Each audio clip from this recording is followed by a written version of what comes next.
It's Slate Night, the Film Fan Podcast. Now, here are your hosts, Corey and Mason. Hello and welcome to Slate Night, the Film Fan Podcast. I am one of your hosts, Mason Schmidt, here with my best bud, Corey Knudsen. My icy Oppenheimer! It is Oscar Day. It is the best day of the year. It is basically our Christmas. My favorite day of the year, which is maybe one of the fruitiest things I could say to people as a straight man. But obviously today we had our kind of predictions episode go out earlier this past week, and actually after today, tomorrow after the Oscars, we'll put out our reactions to the awards, and hopefully not really seeing Emilia Perez on any of the winning award recipients, basically, except for maybe Zoe Saldana. But today we're going to keep it pretty traditional, just a normal episode here. We'll talk about some new releases as usual, as well as movies we've seen lately, which has been a lot of just kind of catch up in terms of Oscar winners, Oscar nominees from years past that we might have missed out on, and stuff from like way back in history that are some of like the big glaring classics that we've never seen. We'll also provide some updates on some physical media releases and some other developments in the world of movies. But Corey, first, how you doing on this big, amazing, beautiful, sunny day in Minneapolis, Minnesota, where we get to drink a lot and watch the Oscars? And what also are we drinking today? Something a little bit out of the usual for us. It's a beautiful day. First of all, I just want to say that I am... You guys can take this to the bank. I'm making my Super Bowl prediction for next year. Whoa. Washington Commanders winning the Super Bowl. They got Deebo Samuel. That offense is going to be crazy. Jane Daniels, Brian Robinson, Deebo.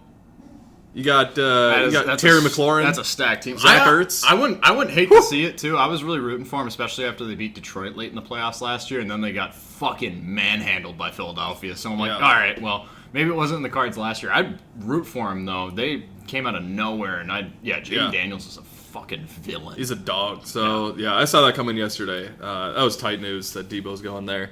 But anyways, what we're drinking today, we got a little out-of-state beverage today. We got Outlaw Mile High Light Beer from Tivoli Brewing in Denver, Colorado, which, also Colorado, home to my favorite beer, Coors. They know how to do it there. This is just as, like, a simple light beer, but it's amazing. Good. The can is great. They have, like, 4 different phrases on there. Daredevil, Outlaw. Yeah, pickaxe or something. Just manly, stupid shit that means nothing. It's incredible. We love it. We're drinking it out of frosty mugs here, which is just beautiful. We're both in great moods Frosty today. Mugs, my nickname in high school. All right. Yeah, so anyways, week of kind of before the Oscars, I always like to kind of do some homework and just catch up on Best Picture winners or like movies from some of the nominees that I hadn't seen before, stuff like that. So the first one that I watched this week was The Pianist. I tried to really emphasize the T at the end of that word there. The Pianist. Gets lost sometimes. This came out in 2002. This was directed by Mason's favorite human, Roman Polanski. That makes me sad. That's no, also you've always not true. No, you've defended him a lot. You've always said he didn't do anything wrong. I think he's made great movies, but I've never defended him personally. Well, okay, you can say that on here. I know you're a big Gibson fan, so... Anyways, Roman Polanski, he directed this, and like Mason said, he has directed a lot of great things. Rosemary's Baby, Chinatown, which I absolutely love.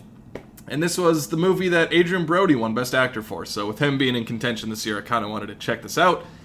This takes place during World War II, and Adrien Brody plays a Polish musician, specifically a piano player, who faces various struggles as he loses contact with his family in Warsaw, Poland, and really just a kind of spanning journey of his life as the Jews in Poland are getting moved to the concentration camps and separate areas in Poland, these different zones throughout the city. And this is a heavy-hitting movie. I think you and I have talked about this before with World War II movies. We have so many, whether it's about the Holocaust or the war itself or smaller stories. And sometimes it gets oversaturated where, like, sometimes I don't feel the emotion from it. I don't feel the impact. Mm-hmm. But there are a few movies that really make me feel that. One is Schindler's List. Another is The Zone of Interest from 2 years ago now. Yeah. And The Pianist is added on that list now of just really making me feel the impact of this. It's just horrifying to watch as this family is just panicking as they don't know what's going on. They don't know where they're going to go. They don't know how many more days they have left together. And they're just walking around trying to make any money they can. And there's dead bodies in the street. There's just like dead kids just laying in the street. And everybody's walking around like they just are ignoring them, basically. It's just a part of their life, which is just absolutely horrifying. It's just a very powerful movie. And Adrian Brody, I am very happy that he won for this movie because he really is the center point. There's not a lot of other big actors in this movie. Thomas Kretschmann shows up in the last 15 to 20 minutes, and he has a great supporting role. But it really is on Adrian Brody's shoulders.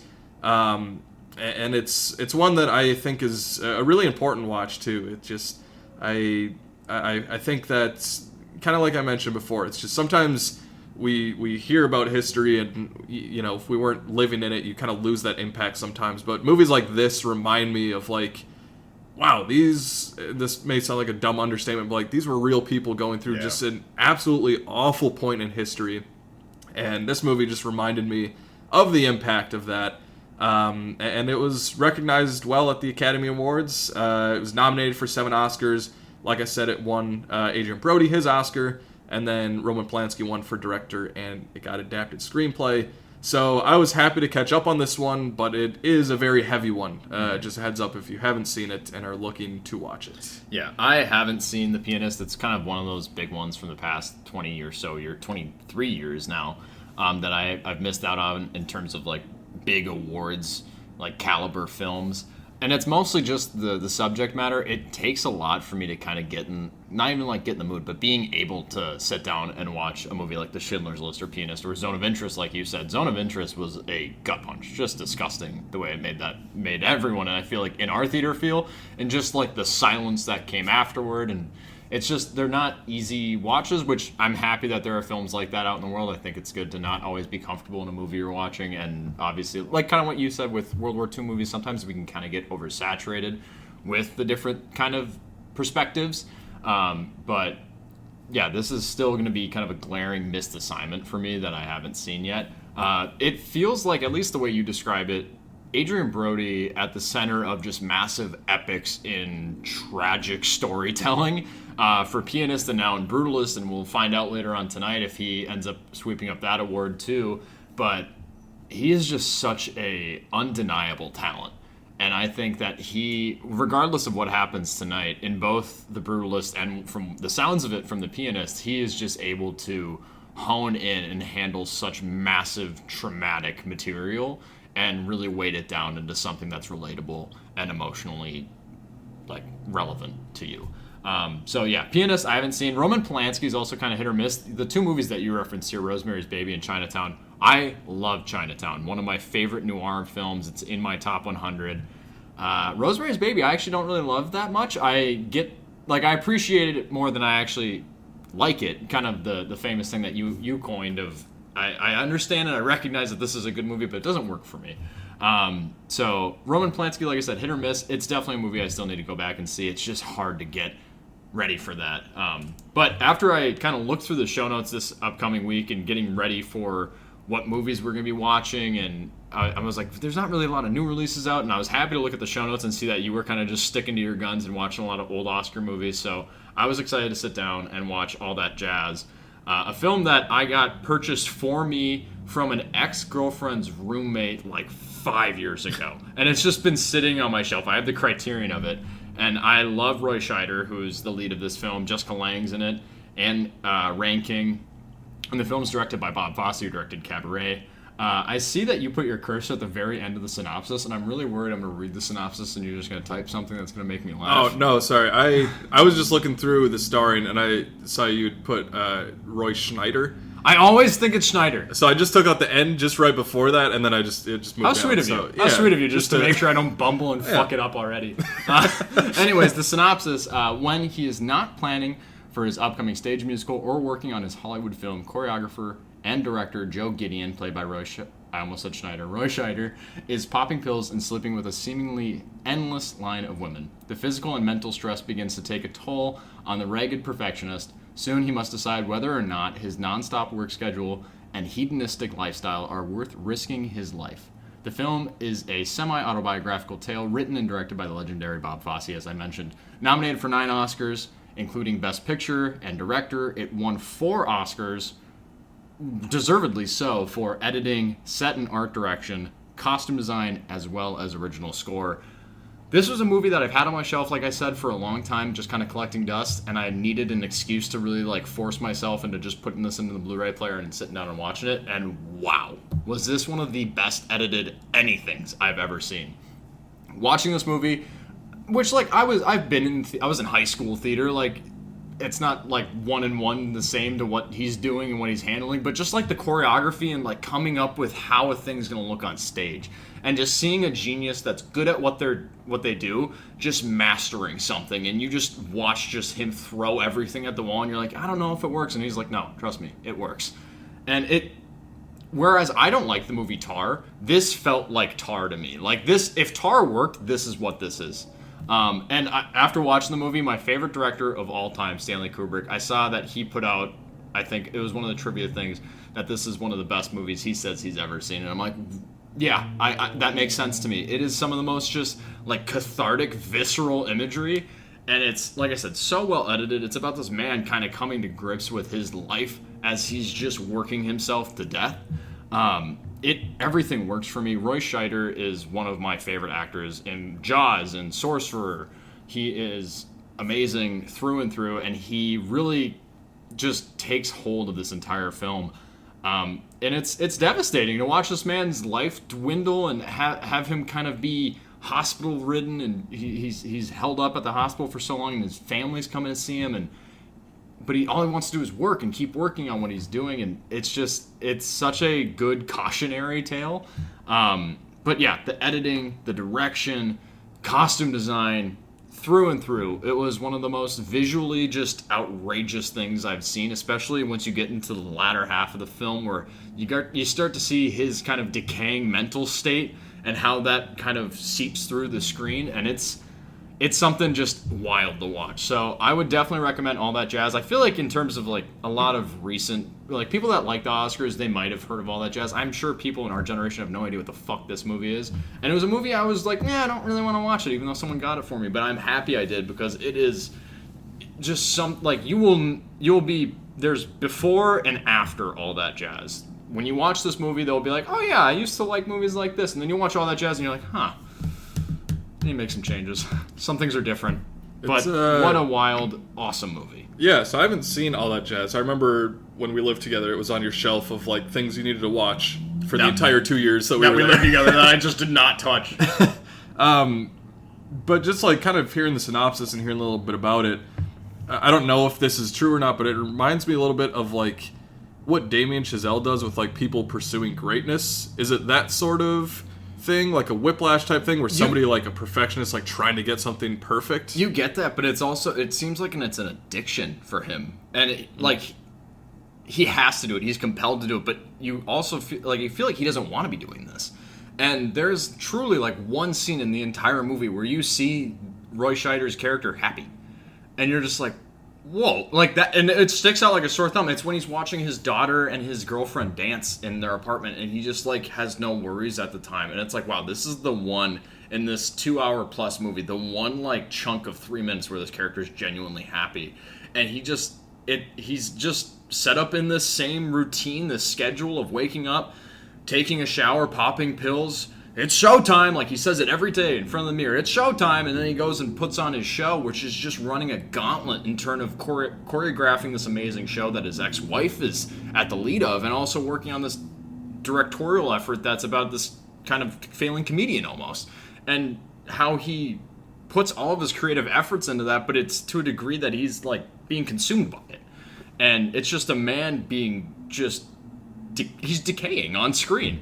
And then when you get to the last like 20 minutes, you watch him fully decay. So it's a staggering movie. It's so well done, and I'm happy I watched it. I wish I would have watched it sooner. I can't believe I held off on it for so long. But yeah, I definitely want to check it out soon. Again, 1970s. What a decade for movies. 70s like, were maybe one of the best decades for movies. Yeah, it's crazy. So another part of my kind of Oscars watch through, Coralie Farge, who's nominated for The Substance this year for screenplay and for director. Her first movie, called Revenge, came out in 2017, and I'd heard great things about it for so long. I remember seeing Chris Stuckman's review back in the day and being like, what is this little movie? Yeah. Like, I've never heard of this. And so I decided to watch it this week, and I had so much fun with this movie. It is just a great, obviously, revenge story from the title, but essentially it is about this couple that kind of goes away to this, like, remote location in the desert, and a bunch of the dudes' buddies come out, and they're going to do some hunting, and some things happen. I don't want to spoil it. Foul play. Some dirty things happen. Yeah. And the girlfriend is trying to, or the woman in the movie is trying to get revenge on these three men.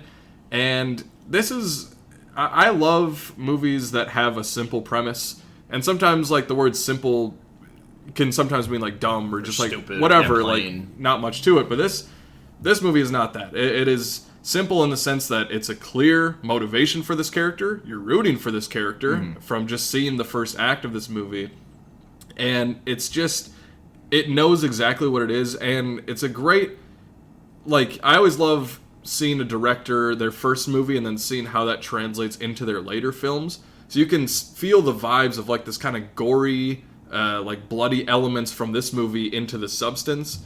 Sort of in the same way I feel with Christopher Nolan with Following. You can see the blueprint of, like, his non-linear storytelling, the types of protagonists he likes to talk about. So I always like doing that, just seeing this first movie and how that is a blueprint, kind of a roadmap for this director's career. Matilda Lutz is great in this movie as the lead, and the thing that I really appreciate about her is that she's on this kind of revenge quest, and she doesn't have a lot of dialogue in this movie. She is just a badass, and anytime she kills somebody or injures somebody, she doesn't have to make a quip. She doesn't have to make a comment. Like, It's just next one. yeah, it's just like you get it through the physical performance and just through her actions. And I wish more movies with just any protagonist would take that note, because we are such in a time of, like, the MCU, like, quips, which sometimes can work, and for some movies it's great, but for something like this where she's just doing badass shit and she's just killing dudes, like, yeah, just kill him, move on. Where's the next dude? I need to get him. This movie, the colors in this movie are incredible. It reminded me of Mad Max Fury Road in a few senses of being out in the desert. Kind of Mad Maxy, like the wasteland. Bright, saturated. Yeah, like the bright oranges and kind of browns of the desert, but then the bright blue sky that is such a contrast. And then you'll have the splashes of blood and this red just flying across the screen, which is so just noticeable and in your face. And Coralie Farge is a director that obviously does not shy away from showing you, like, body horror. There's a scene where a dude is picking glass out of his foot for so long. Yeah. And there's blood just pouring out, and he just cannot get this piece of glass. I'm like, this has to end. And he's like, no, didn't get it, need to go back in for more. And it's just, and you can tell, like, the dedication to, like, the prop of this, like, foot or whatever it is, and just, like, making it look realistic, which I appreciate so much. But the action's great in this movie. It's just, like I said, just a simple thriller.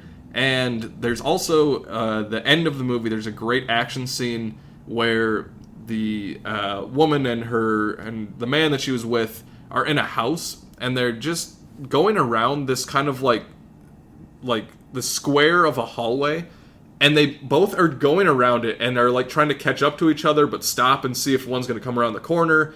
And it's just a great scene of just, like, simple tension but building it up, and they're, like, slipping on blood and trying to get around the corner before the next person sees them.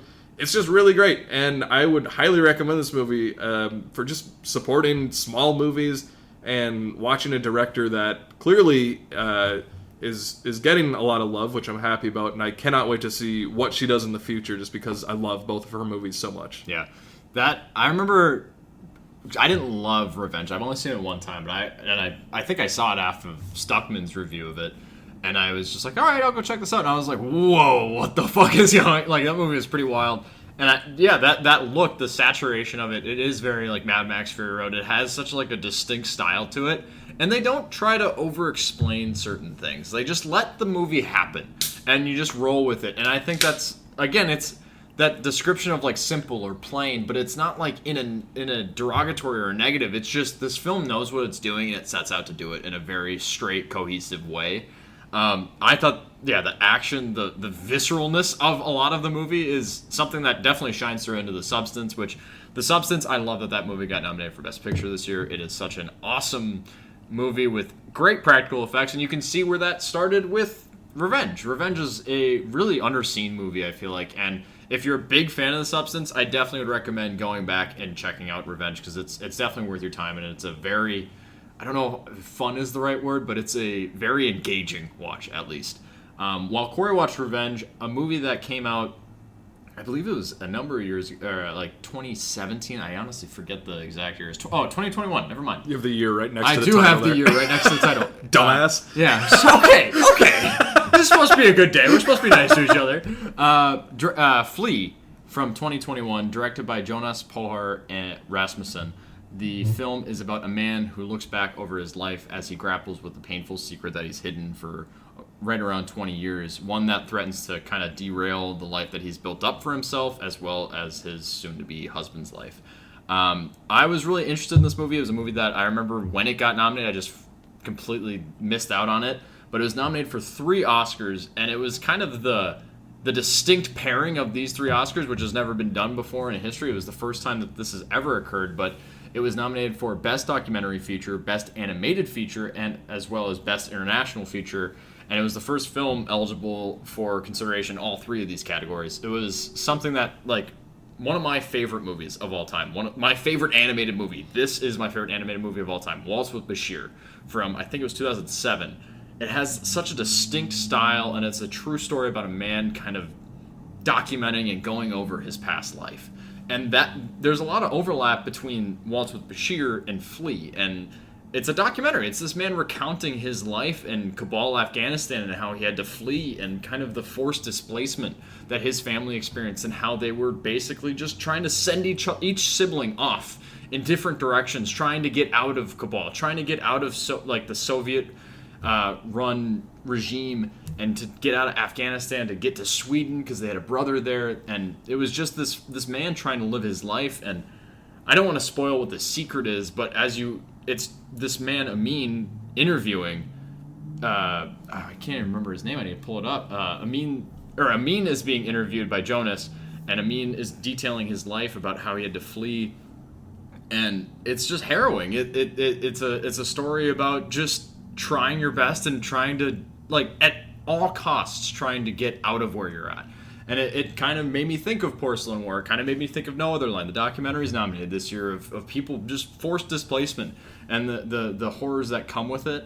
It is very well told, and it is, like I said, it's in that same family of Waltz with Bashir. I love Waltz with Bashir so much. Flea doesn't necessarily hit the heights of Waltz with Bashir so much. The animation is very stylistic, and I want to say it's plain, but not in a bad way. It's just so, like, 2D animation, and it's very stunning to look at, but Waltz with Bashir's animation blows me away. I did really enjoy watching this movie, and it's just for the fact that it was nominated for these 3 distinct Academy Awards and being the first ever to do so. I get why it was nominated for Best Animated Feature. I get why it was Best International Feature and Best Documentary. It is a very emotional story, and it's just a story about a man at all costs trying to find a better life and trying to reconnect with his family. So I would definitely recommend Flea. Corey, I don't know if you've ever seen Flea. If you haven't seen Flea, or if you haven't seen Waltz with Bashir, which I didn't watch this week, but like I said, favorite animated movie, and also was nominated, and I think the winner of Best International Feature in 2007, or Best Animated Feature. I've not seen Flea or Waltz with Bashir. I know I need to watch that. That's a big one from your top 100 that I need to watch. But yeah, I remember like when that got nominated a few years back, and that's so certainly been on my radar of something I want to check out. The last movie I checked out this week, which is essentially 2 movies because of its length. Size. It's nearly 4 hours long. It is the Best Picture winner from 1939, Gone with the Wind. One of the most important and iconic movies of all time, and I believe it is the highest grossing movie of all time when adjusted for inflation.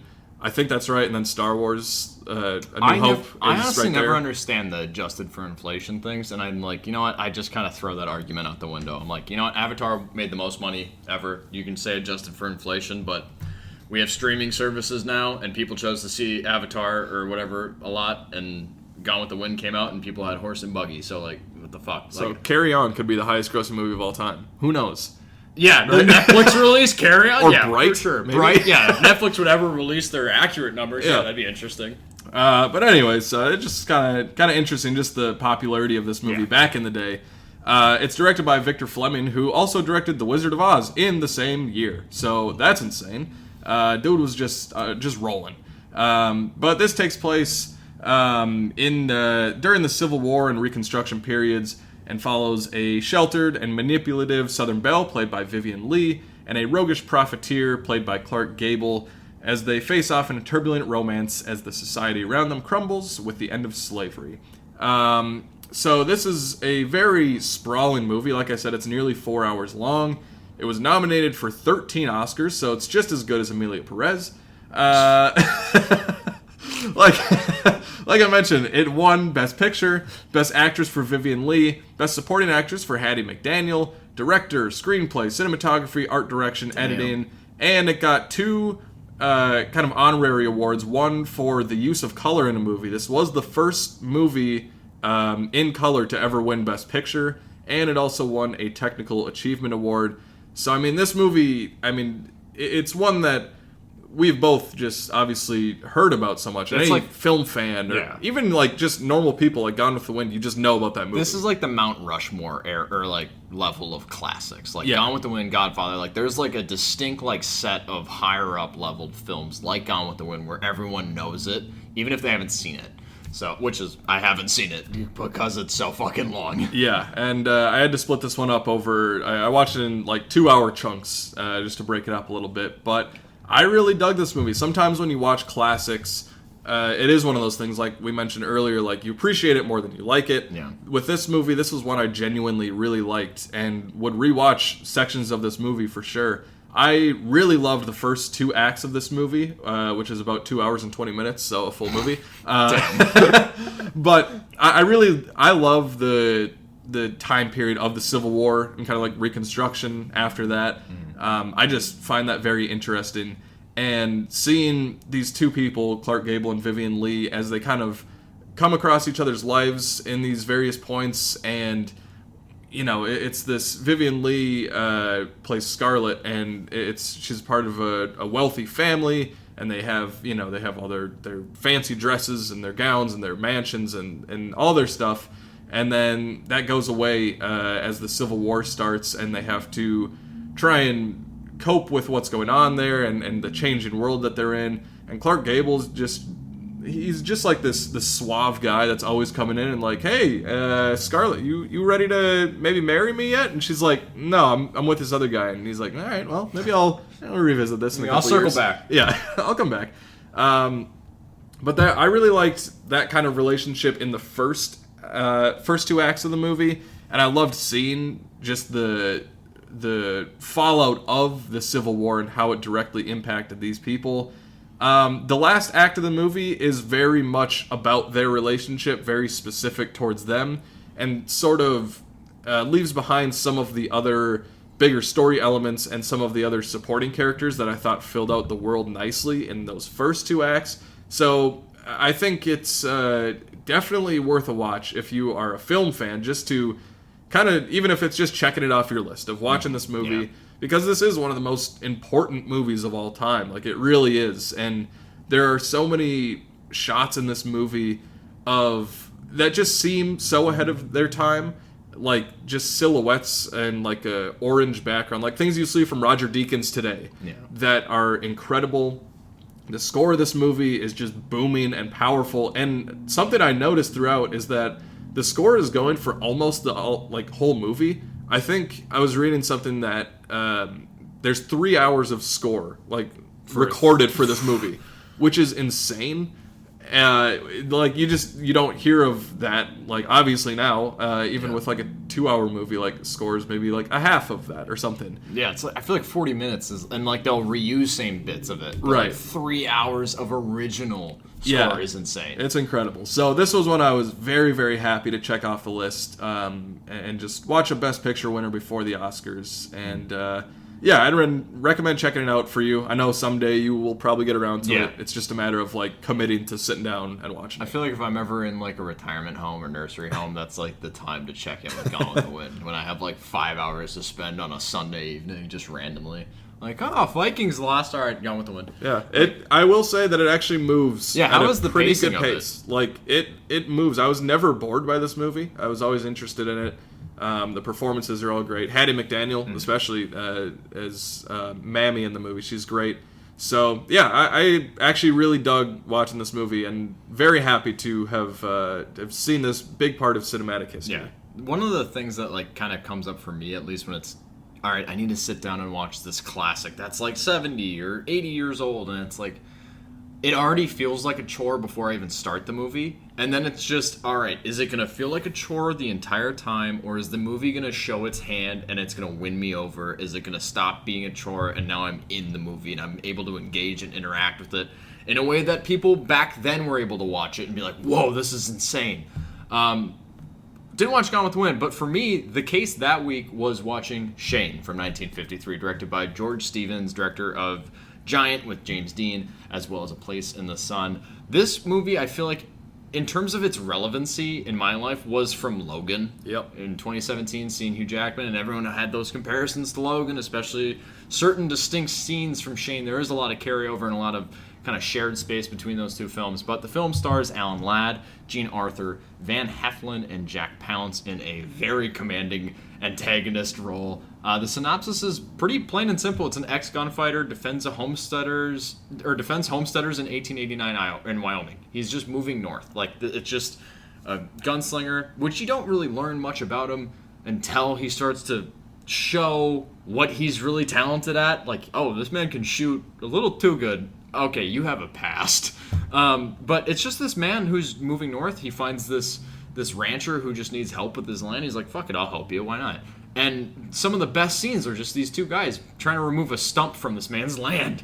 But nominated for 6 Academy Awards, Best Picture, nominated for Best Director, Best Screenplay. It got 2 Best Supporting Actor nominees, and it won for Best Cinematography, which, yeah, the movie is stunning. But kind of like what I was saying, where you know it, like, is it gonna hold up? Is it gonna be a chore? Am I just doing homework for homework's sake?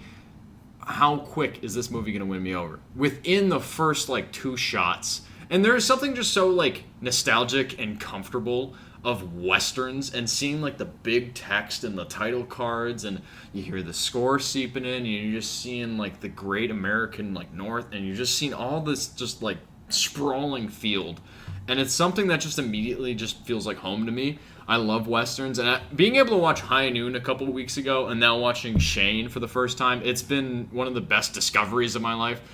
I'm gonna have to rewatch Shane. One, because I watched it in 2 parts, not because it's a long movie. It's pretty concisely 2 hours. I watched the first half, and then I went to a game night with a couple of friends of mine and my wife's, and then we came back, and when I came back to watch the second half, I was blitzed off my fucking balls. I was so damn high. But I was like, I want to finish this movie, so I watched it, and honestly, this movie's like maybe top 100. I need to rewatch it in like a sober state of mind to be like, all right, is it like, or is High Mason just really a fan of Shane? But I think sober Mason's gonna be a pretty huge fan of Shane, because this movie is so well told, it's so well like just everything shot on screen, it's just so warm, and there's great silhouettes, kind of similar to what you're talking about with Gone with the Wind, where it's just like, I can see how this film was groundbreaking in its time, and it's still, like, staggering today. It's not something that, like, oh, well, yeah, well, we have this. We can have a CGI Red Hulk in a movie. You guys can't do that. No, there's different things in Shane that makes it way more impactful than a modern-day movie.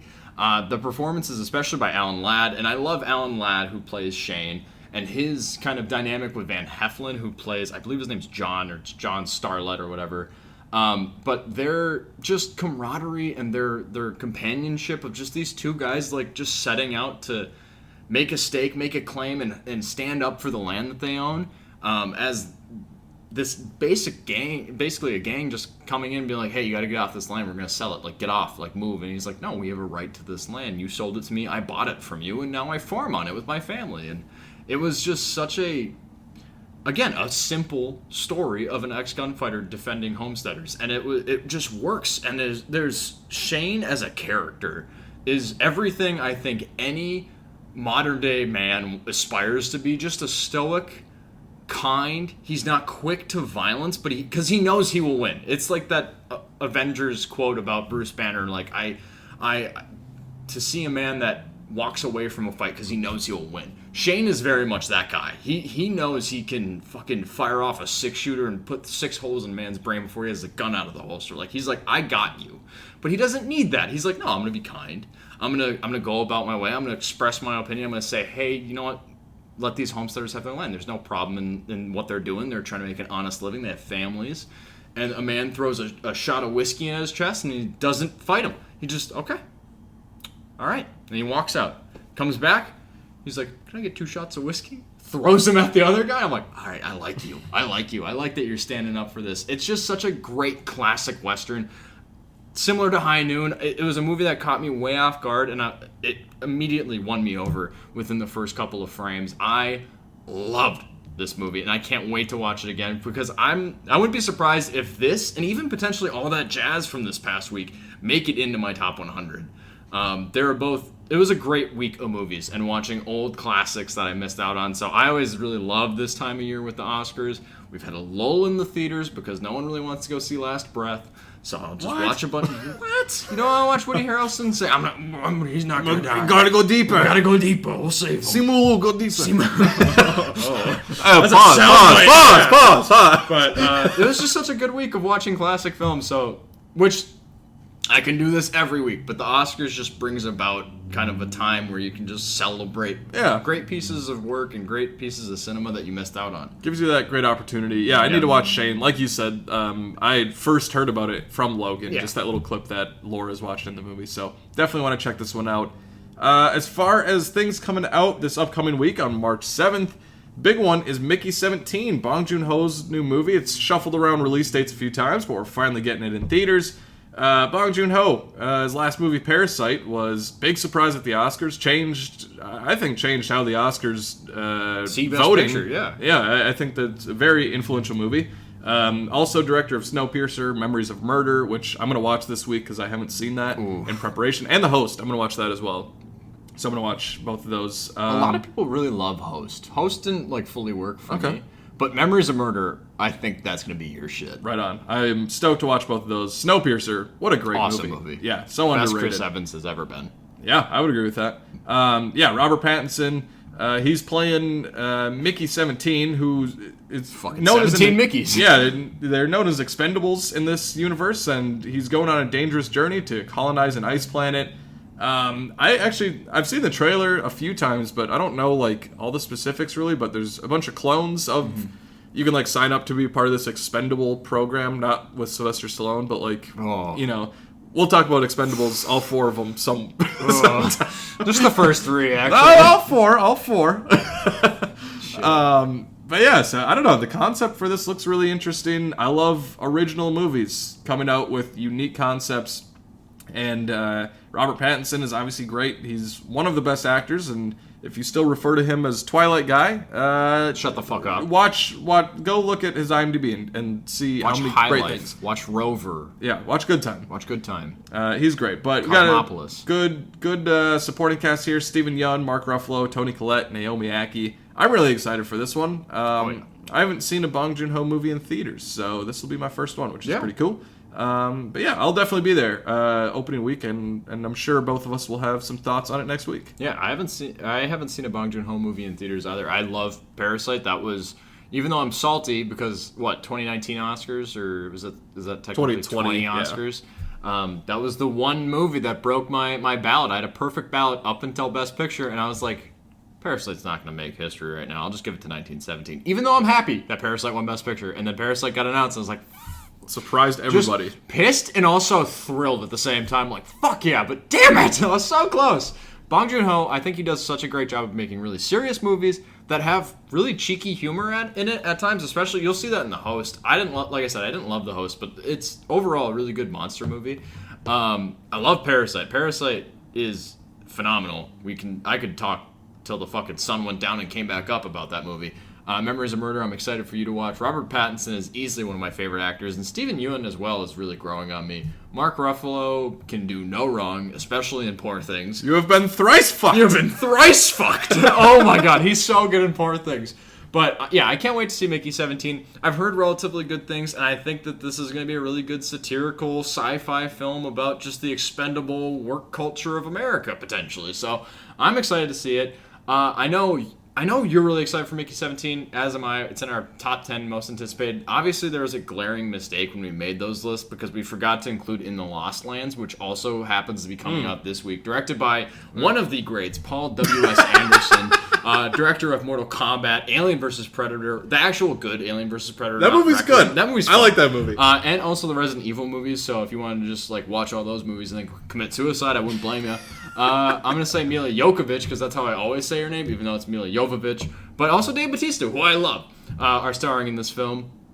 A sorceress travels to the Lost Lands in search of a magical power that allows a person to transform into a werewolf. What the fuck is that? The trailer looks so dumb. I might see this movie because, it looks so stupid. It looks like it'd be a fun time to just, laugh at the movie. I don't get how Paul W.S. Anderson is still getting work in the 2020s. We've seen your filmography. I don't know how you're getting funding for this shit. I'm sure Mila Jovovich is gonna be half naked at some point, and the dialogue between her and Dave Bautista. That car could shut the fuck up outside. Jesus. Whoa. Slow down. Anyway, but this movie looks like ass in such a special way. For me, this feels like one you and I would go see, Borderlands last year. We'd sneak a Kraven. bunch of drinks in. Oh, yeah. And go see it.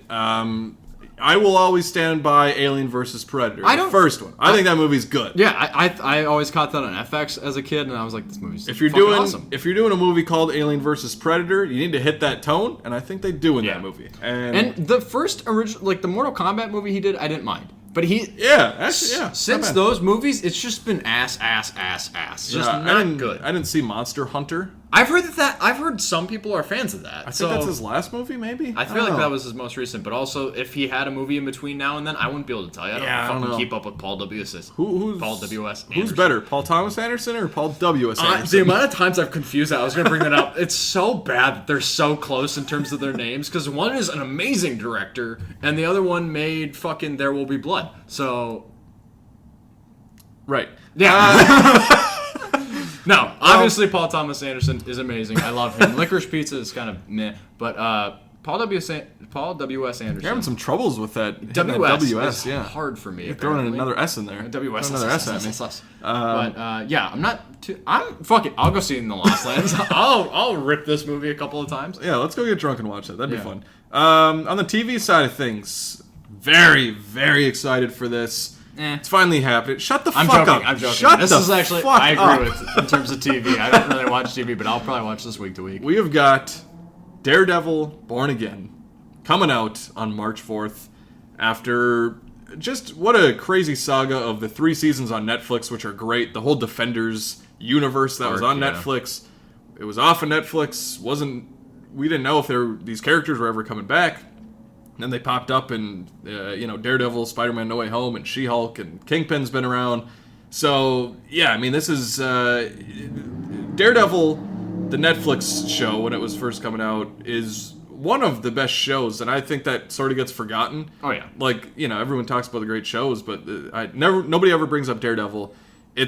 I hear a lot of people that aren't big fans of comic book movies or shows or, superhero things that love Daredevil because of the characters and the writing, and it's not really about the action, but when they do the action, and they do the one-er scenes just in a hallway, just sit in the camera there and watching them bust through doors and fuck people up, it's awesome. Or if it's going up a stairwell, or if it's in a hospital, it's fucking awesome.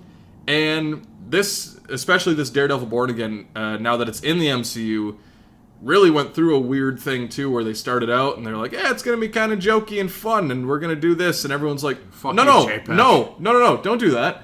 And then they're like, "Oh, actually, we're gonna bring back Foggy and Karen, and we're gonna make it like the show," and everyone's like, "Great." Once Kevin Feige fully got power back and Chapek was out and Iger was back, it's like, you know what, Kevin, go fix that. And he's like, no, we're going to continue what we have because the first 3 seasons of Daredevil are phenomenal.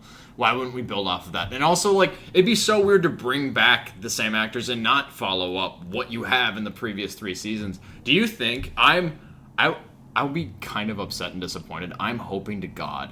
Do you think we'll get the original title sequence of Daredevil for this show? I hope so. Because that is one of the title sequences that I think no matter how many times you see it, it is unskippable. They give you the skip intro. Fuck that. That is a disgrace. You watch that. That is, the music in that is so good, and that just the animation of like the blood dripping around New York. Just everything. There's so many like title themes that I think are great.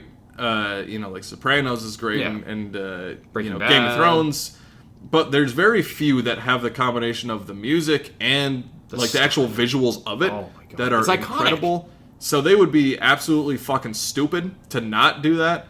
And it's also very exciting. Jon Bernthal's coming back as the Punisher, which I actually don't love the 2 seasons of Punisher that he was in. I love him as the character. Yeah. So I'm hoping that he gets a little bit... he's great in season 2 of Daredevil, actually. But this show, I was like, eh. But another announcement that they kind of made is that they're doing a special presentation next year of The Punisher with Jon Bernthal. He'll kind of be assisting in the writing of the project. So we don't have an official release date, but I think that's a great idea. I don't necessarily need a Punisher show, but the 2 holidays, or like the Guardians holiday special and then Werewolf by Night... Special presentations do this, like 50 minutes to an hour, a short little story. Great. That and the Disney Plus Marvel shows I've kind of lost interest in, aside from Daredevil Born Again. And the one thing that they did away with was the special presentations until now, this announcement with the new Punisher special presentation. I was so in love and enamored by Werewolf by Night. I love the Guardians holiday special. That thing honestly brings tears to my eyes sometimes, just Mantis and Star-Lord and that.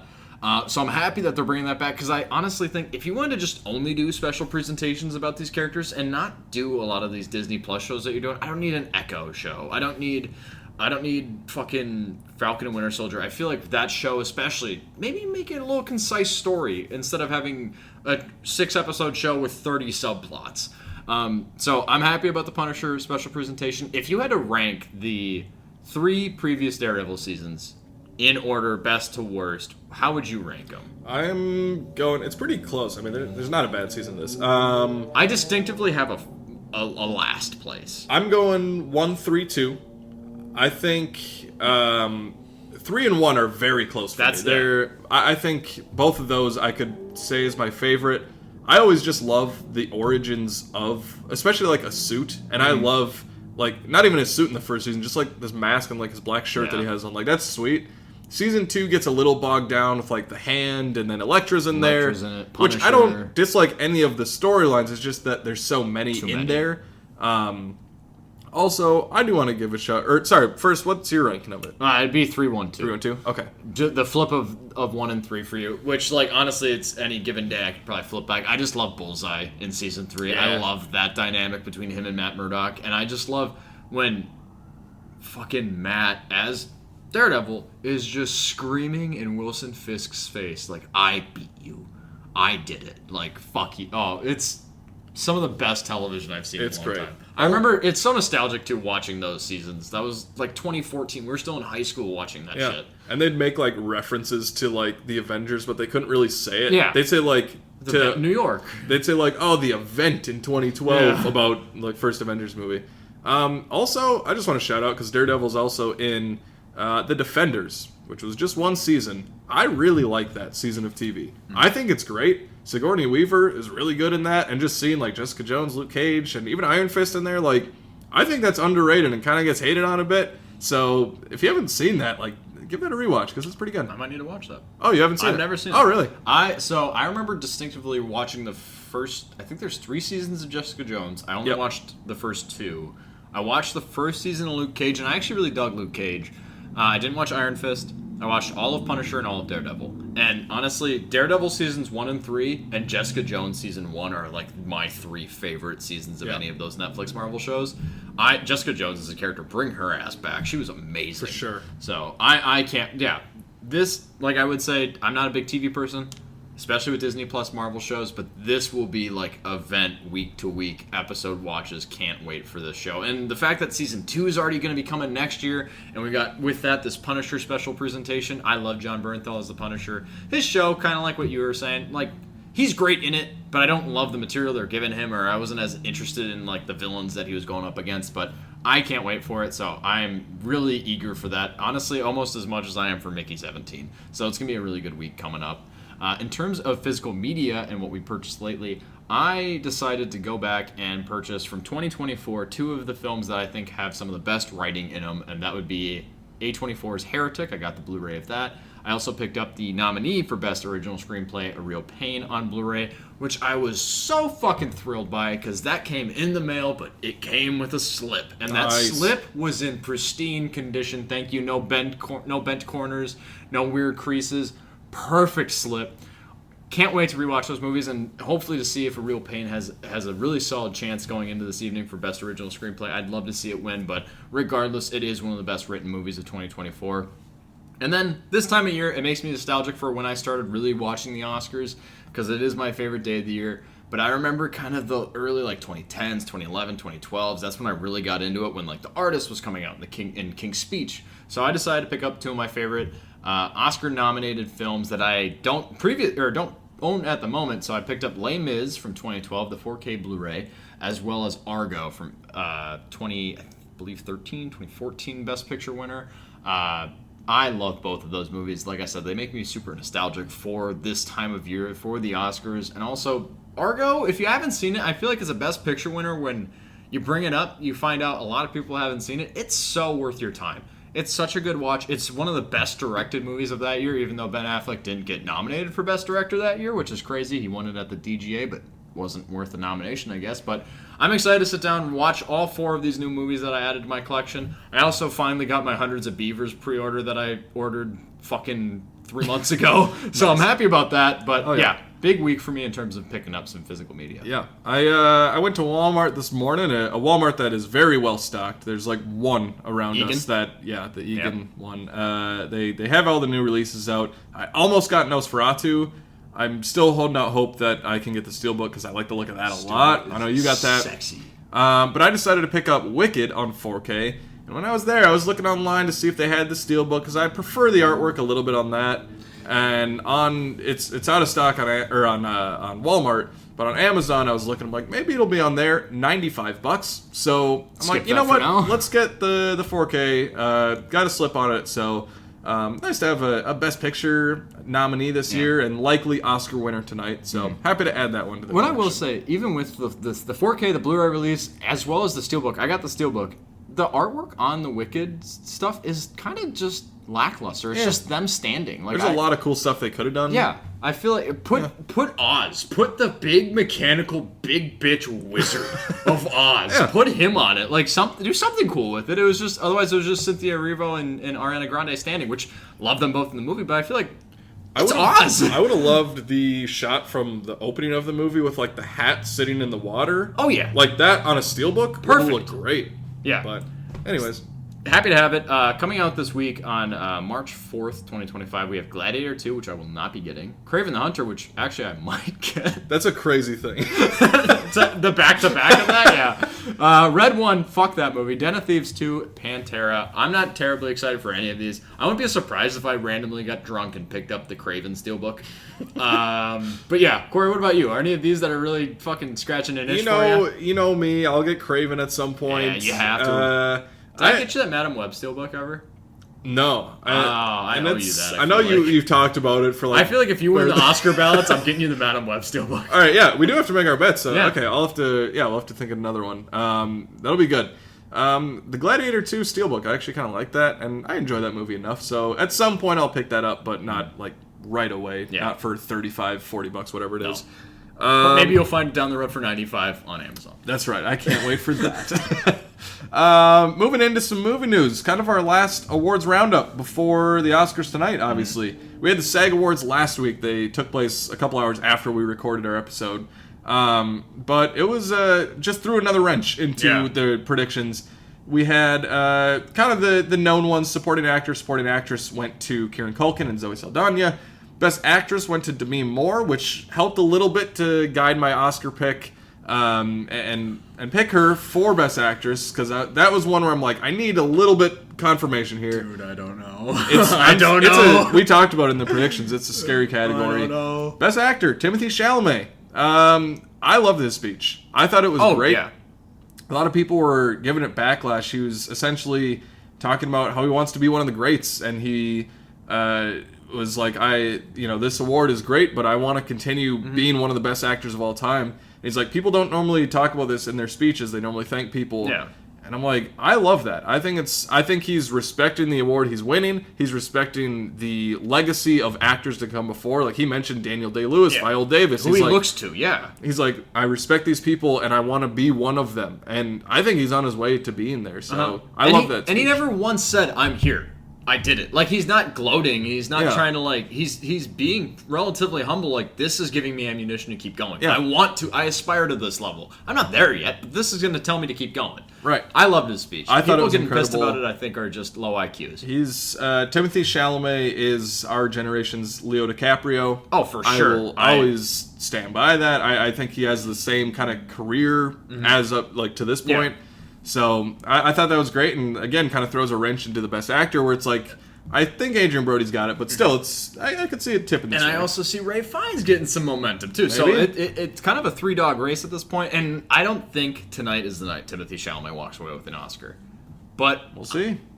Inevitably, like, he will win one. There's no way he goes through his entire career without winning, especially with the level of performance he's putting into everything he does. Yeah, absolutely.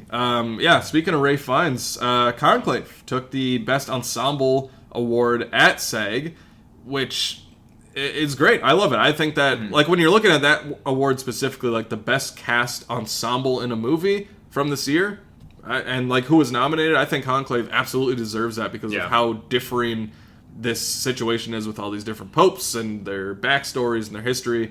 So that one, I think, keeps it in that Best Picture race for sure. Another awards ceremony that I know we both equally love and is still riding off the high of Halle Berry accepting an award like 20 years ago is the Razzies. Woo! We had a big winner of the night. Big loser, big winner. I don't know how to phrase it. Winner of being the worst. Winner of being the worst. Winner of Worst Picture, Worst Actress, and Worst Screenplay, Madam Web. What a surprise. Woo! Dakota Johnson, I'd rather rewatch Madam Web than Kraven. Madam Web's going to be more fun to watch. There's both bad fun things in both. I don't know. Got a couple beers in me now. I kind of want to buy that stupid for myself. Yeah, buy 2 of them. And then we had a movie I didn't see, Unfrosted, the Pop-Tarts story on Netflix. Anybody watch that out there? No. Let us know if you watched that. Jerry Seinfeld got Worst Actor. Amy Schumer got Worst Supporting Actress. Good. This was an interesting one. Worst Supporting Actor, Jon Voight won, not for 1 movie or 2. He won for 4. Megalopolis, Reagan, Shadowland, and Strangers. I only saw Megalopolis of these, and he's doing something in that movie. Everyone's doing something different in that movie, which is crazy. And Francis Ford Coppola also won Worst Director, which, like... That kind of makes me sad. The Razzies are fucking stupid. I hate the Razzies. They don't have any credibility. They're dumb. It's just like a thing to be buzzy of, like, what are the people talking about are the worst things? Which it's like an MTV Movie Award. Like, it's not anything. Which leads into a movie that won 2 awards, or lost, whatever again. Worst Prequel, Remake, Ripoff, or Sequel. And also the worst screen combo of Joaquin Phoenix and Lady Gaga was Joker Fully Ado. This movie doesn't deserve to be in there. I know a lot of people would disagree with that. This isn't the greatest movie of all time. It's not better than the first one. There's a lot of great things in this movie. It's not... You're going to tell me that, like, Madam Web isn't as bad as, like... Or fucking... what the fuck? Why can't I think of it? The stupid video game Borderlands. Yeah. Any duo Right? in that movie was dog shit. Everyone Yeah. in that movie was dog shit. Like the worst screen combo should be like dialogue mixed with an actor's delivery in that movie. Like, Yeah. I don't know. I like Joker Foley Do. Once you finally watch it at some point, we'll get around to talking about it. But the Razzies, you can fuck off, but Don't really fucking matter. worth a mention. I never saw Megalopolis. I still haven't seen Folie à Deux. I want to see Megalopolis just because I have a lot of respect for Francis Ford Coppola, and the fact that he, like, again, there's not a lot of credibility to the Razzies, but for him to get titled with worst director ever just kind of upsets me. And like, it's from the sounds of it, this was a passion project. He put his whole dick and balls into this movie. Put everything into this. But I heard the movie was just so bizarre. So go to the club. Go to the club. Everyone's seen that. I can't wait to actually watch the movie whenever I fucking get around to it. And I wish that it's just a stupid thing to I think overly harp on movies. I think it's fine to critique a movie and say, hey, this isn't good, but I think just to specifically shit on movies is sometimes it's a step back in terms of film loving. About the SAG, I'm also really excited about the stunts category in that. Oh yeah, forgot to mention that. I think it's one of the things that the Oscars doesn't have that they probably should work on. I don't need the biggest box office budget amazing movie award. I need a stunt category award or something like that. So stunts went to The Fall Guy, which a movie that kind of surprised me last year. I really enjoyed it. It's not in my top 10 of last year, but it was still such a good time at the theaters. Yeah, we saw that with like our moms and like my brother's girlfriend. Yeah, it was just like, I don't know, we went out to eat before and watched it. Like, that's a favorite theater memory from last year. Yeah. Just like a great time. Our moms loved it. Yeah. Like, it was great. You get to see Jason Momoa, you get to see Brad Pitt, or not Brad Pitt, Ryan Gosling. Yeah. Confuse them. Emily Blunt's great. Emily Blunt. Yeah. But in terms of the big acting categories, Timothée Chalamet, like I said, I don't think he has that big of a chance. I'm happy to see that he is getting recognition for his good work, even though I prefer him in Dune Part 2 to A Complete Unknown. Demi Moore winning at the SAG really has made the Best Actress category for the Oscars this year such a fucking difficult one to pick. So that is going to be one that I definitely choose last. That is going to be the last award I decide on tonight. Kieran Culkin obviously cleaning up, same with Zoe Saldana. So big fan of that, as well as Conclave getting Best Cast. It wasn't like a big trailer for me that I needed, but when it came out, a trailer that made me so fucking excited for Star Wars again, which we'll talk about it later with Kathleen Kennedy potentially leaving by the end of 2025, but Star Wars has really struggled with really getting me on board and really excited for a lot of their new projects. Andor Season 1 comes out, one of the best things Star Wars has ever had. Andor Season 2 trailer? I'm a big fan. Don't love the music. And I feel like that's kind of the one pushback that I've heard from a lot of people, and I know Corey and I, we kind of touched on it. We don't really like music in a Star Wars trailer that has lyrics. Just do more of the orchestral Star Wars themes. Find different beats from Star Wars mythos and legacy and the music from Star Wars and work that into the trailer. Don't put lyrics in it. It takes away. But regardless, that aside, I think this trailer is stunning. I'm so stoked. I loved seeing Krennic again. Krennic is one of my favorite new Star Wars villains. Corey, what were your thoughts on the new Andor Season 2 trailer? I agree. The music threw me off a little bit, but I try not to let that hold me back too much, just from especially the idea of having, I think it's like 3 or 4 episodes, and then it jumps ahead a few years and does that throughout the season, which I really dig, to get us up to the point of Rogue One where he's in the alley on the planet, like shooting the dude, like just get us to that point. Like, that's awesome. Andor Season 1 is the best season of Star Wars TV. That's better than all the Mando seasons, I think. Yeah, it was also the most surprising, like, casting Andor. I didn't need more about him. And when they announced the show, I was like, I don't fucking care. Like, I loved him in Rogue One, and for what that movie is about and how it ends, I love that. I love that story. I didn't need more Andor. I'm like, really? We're not even not gonna follow Jyn Erso. We're just gonna casting Andor. Okay, fine. And then I watched it. I was like, holy, some of the best writing in Star Wars. I was just gonna, like, Tony Gilroy writing it. You can tell when you have an experienced writer coming in, and it doesn't feel like a Star Wars show. It takes place in the universe. It's a war show. But like, Stellan Skarsgård is incredible. He has a monologue that I'm sure everybody's seen, and he's incredible in it. And there's so many great moments throughout that first season. Andy Serkis, the whole prison stuff, I love that whole like 2 or 3 episode arc. So yeah, I'm pumped for season 2. I also love Krennic. I think Ben Mendelsohn's great, and I'm glad he gets another crack at this character, because I don't know how many more times he'll be able to do that character. Yeah. So yeah, pumped for that one. Let's just touch on the Kathleen Kennedy stuff. Yeah, we'll just let it right now. We're in Star Wars. It was announced she's possibly stepping away from Lucasfilm by the end of 2025. I don't know if that's officially confirmed yet, but a lot of sources have been kind of saying it. And she started to kind of outline some details of what her future will be past this and past 2025 after leaving potentially Lucasfilm, and that you'll feel her effects still within Lucasfilm, but she will basically not be at the helm of it, which, praise the Lord, hallelujah. And I love Kathleen Kennedy. Yeah. She is one of the best producers ever in history. She is Steven Spielberg's favorite producer. And if Steven Spielberg is saying you're the best producer, he's probably right. He's got a lot of fucking pull.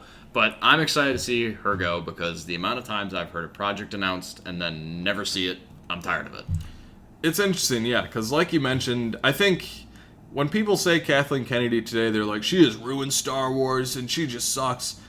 This woman has been nominated for 8 Oscars for Best Picture. Her impact on movies as a producer, and I don't think people realize how big a producer can be in a movie. She, throughout history, not even just with Spielberg, but through so many projects, has been so influential. And yeah, I think some choices at Star Wars the last decade or so have been questionable, but I also don't think it's all on her. Everybody's just she is the only reason that Star Wars is bad now. Yeah. This is why I don't like it. Book of Boba Fett's bad because of Kathleen Kennedy. I'm no, she didn't make the fucking show. Yeah.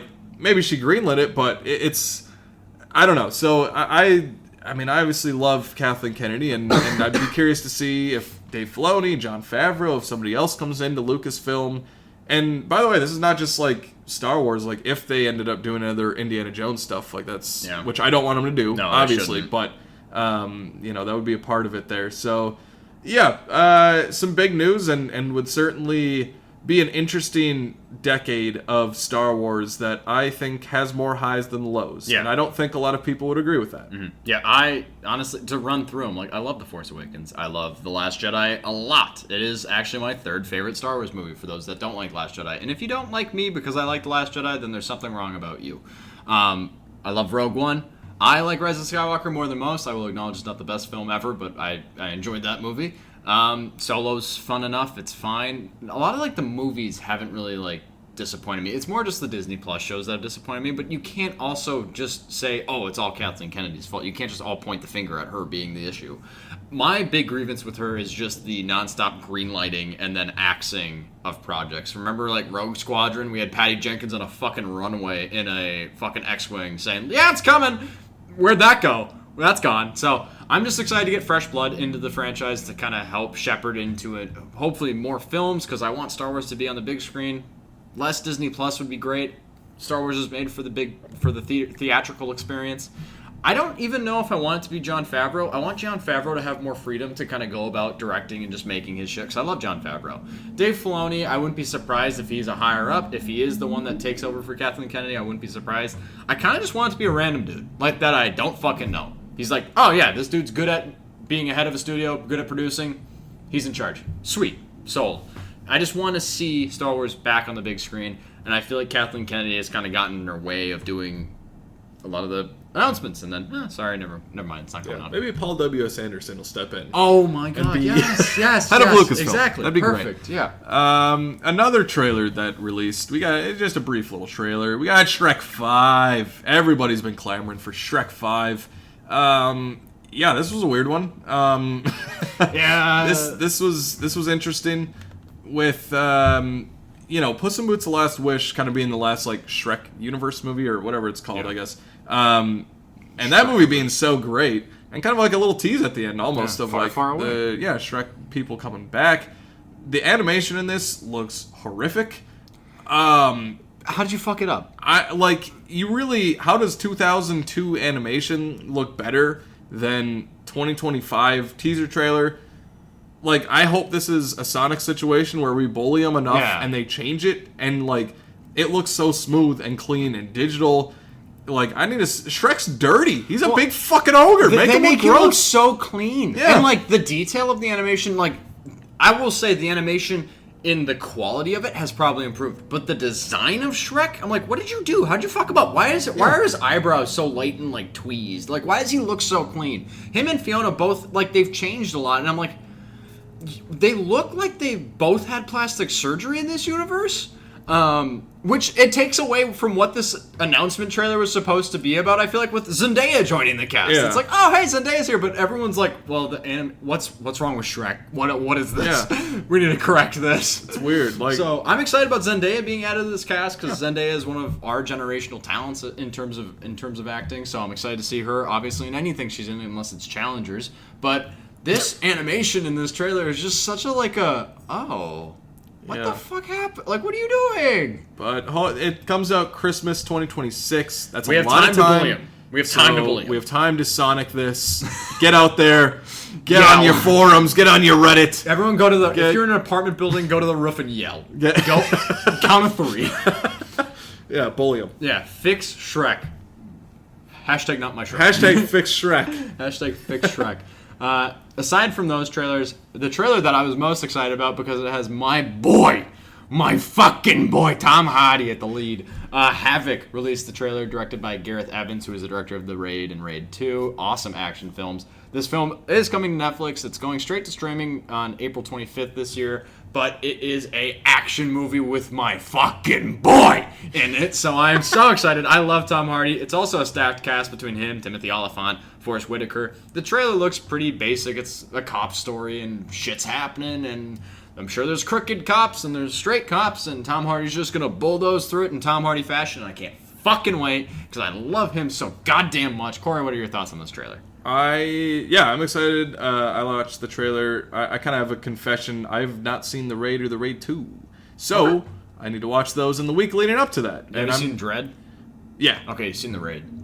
Okay. This beat for beat, dude. I love Dread, so I'm excited to watch both of those. But yeah, Tom Hardy is one of the best actors working today. Also love Timothy Olyphant. Like, he's just popping up in anything. I'm like, he is like, after like Justified, now he has just this resurgence, and he's in everything. He has popping up in Mando. Yeah, like Cobb Vanth, he's great in that. Big fan of him. Yeah, I'm excited for this one. I wish it was coming out in theaters because just from the trailer, it seems like, I'd like to see that on a big screen. The camera work already, it feels almost like the Extracted movies. Is it Extraction? Extraction, yeah. Extraction Chris movies. Hemsworth. Yep. So that'd be great to see in theaters, but still, regardless, excited for that. Into some more sad news. We've had a few celebrities in Hollywood die this past week. Michelle Trachtenberg, who I wasn't too familiar with. She's in Buffy the Vampire Slayer, I know. A few other things. Ice Princess, I guess. The Ice Princess. Mason loves that. My wife loves the Ice Princess. Okay, so she was very young though, so that was very sad to see. Even though I wasn't familiar with her work, I know she impacted a lot of people just through her work. Roberto Orci, who has a sort of complicated legacy in Hollywood, I feel like. He was a producer really in like the late 2000s, early 2010s, with like the Star Trek new 3 movies, Amazing Spider-Man 2, Transformers, Now You See Me. A lot of projects that weren't very critically acclaimed, but he was a very big name for a lot of years as a producer. And then the very sad passing of Gene Hackman, along with his wife, in a very interesting just death investigation that I've kind of been following. It's a very weird thing, so I'm curious to see once all that gets finalized. But regardless of that, Gene Hackman, one of the greats of all time, just no doubt about that. The range. I was just looking through his IMDb and looking through the roles that he's been in, from Lex Luthor and Superman to Hoosiers, The Conversation, Unforgiven, The French Connection, and then like Royal Tenenbaums in later parts of his career. So just and two-time and two-time Oscar winner for Unforgiven and The French Connection. One of my favorite actors, and just somebody that commanded the screen anytime he was on it. And again, his range was just incredible. And he was 95, so he lived a very, very full and complete life. And it is sad, but he also left behind an incredible legacy that we can all watch back on throughout the decades of his great work. Yeah. And Roberto Orci, I love the new Star Trek movies, the Kelvin timeline or whatever that is. And he was a producer that I knew of a little bit before hearing about his passing. And I know he died relatively young too. He was, I believe, just 51, and he had some complications with some sort of kidney issues. So anytime it's like a health-related thing and you're still in like the first half or around the first half of your life, it's still upsetting. Michelle Trachtenberg, 39, I believe, and from complications of, I think, a liver transplant. It's just things that you hate to see. I know that there's talks of like Buffy the Vampire Slayer coming back, and I know she has a role in that show. So whether that revival, if she would have came back for it or not, it's sad to see people go at such young ages. Even 51, is that young or not? But like before your time. And to see Gene Hackman make it to 95, the circumstances or the details about his passing and him and his wife's passing is kind of interesting, and I hope that there's no foul play and that everything was okay and natural. But living to 95 is, you're getting to that celebratory time where it's just like we get to look back at a great actor who gave us so many great pieces of work. He's just so instantly recognizable, and there's something special about the 70s. We already talked about this episode about just being an awesome decade for movies, but that's when we get French Connection, and when you get an actor like Gene Hackman, which I don't think that this is the most controversial thing to say, but Gene Hackman isn't like the handsome Brad Pitt-esque leading man. He looks like a guy. He's just a dude that you'd see on the street. Like, and he's so perfect in that, and he gives, like, in French Connection, one of my favorite performances, one of my favorite characters of Popeye Doyle.